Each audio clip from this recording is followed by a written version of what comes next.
આજે ભાજપે મને જે આજે હું લોકચાહના વાળો ઉમેદવાર છું છતાં પણ ભારતીય જનતા પાર્ટીએ મારી ટિકિટ કાપી એનું કારણ ક્યાંક ને ક્યાંક આજે જે ખેડૂતોના પ્રશ્નો હતા, ઇકોઝોનનો જે પ્રશ્ન હતો, ત્યારે ભારતીય જનતા પાર્ટીમાંથી માત્ર હું જોલિત બુસા આજે ખેડૂતોની સાથે રહ્યો એટલે આ વસ્તુ ભાજપને ન ગમી.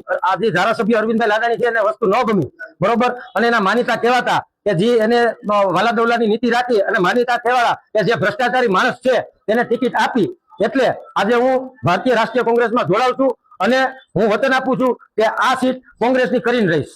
ખાસ કરીને જોવા જાય તો તમારી કેટલામી ટર્મ હતી? તમારા આની પહેલા પણ તમે કોંગ્રેસમાં હતા, પછી તમે ભાજપ આવ્યા હતા, ફરી પાછા કોંગ્રેસ. આ મારી ત્રીજી ટર્મ છે. ત્યાં શાસન સીટમાં કોઈ લોકો પક્ષ નથી જોતા, ત્યાં માત્ર વ્યક્તિ જોવે છે. એટલે તો હું કોંગ્રેસમાંથી પણ મેં વિજેતા થયો છું અને ભાજપમાંથી પણ વિજેતા થયો, ફરી પાછો કોંગ્રેસમાંથી પણ વિજેતા થઈશ. તમારા મધર હતા, અત્યારના જે સદસ્ય છે, તો શું કહેશો તમે? રાજીનામું આપ્યું પ્રાથમિક સભ્ય?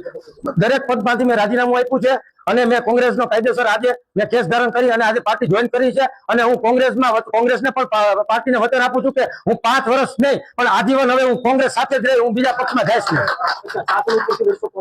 27 શાસન સીટ ઉપરથી હું ઉમેદવારી કરી છે, હું લઈશ અને જીતીને બતાવીશ. અમિત પટેલ, જુનાગઢ જિલ્લા કોંગ્રેસ પ્રમુખ.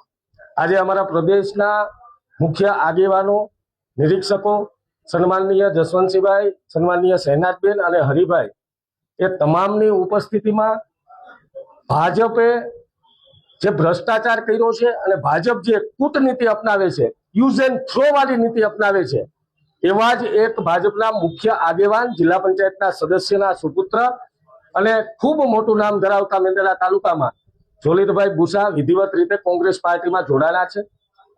મેં પ્રદેશ અધ્યક્ષ અમિતભાઈ ચાવડાને વિનંતી કરી છે કે આવી લોકચાહના વાળા ખેડૂતો માટે લડાઈ કરનાર યુવાનને ટિકિટ દેવી જોઈએ.